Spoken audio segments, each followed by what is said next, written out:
Hello, welcome to the Sugar Hero channel. Nice to see you. I'm Elizabeth. Today I'm going to show you how to make these super easy donut hole eyeballs. I like to use prepackaged donut holes from the grocery store as opposed to getting them from donut shops because they tend to be a little denser and sturdier and easier to work with. So start by taking your donut holes and skewering them on long toothpicks.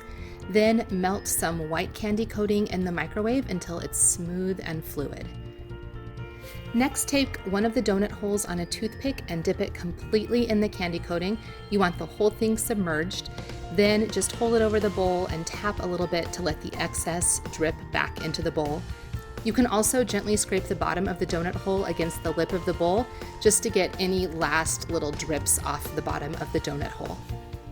Then stick the donut holes in a piece of foam board or cardboard, basically anything so that they can dry upright.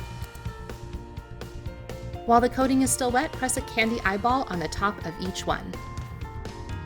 Once the white coating is set, take some red candy coating in a piping bag, snip a very small hole in the tip, and pipe squiggly lines from the base up to the eyeball to represent blood vessels. This is optional, but it does make them look a little more creepy.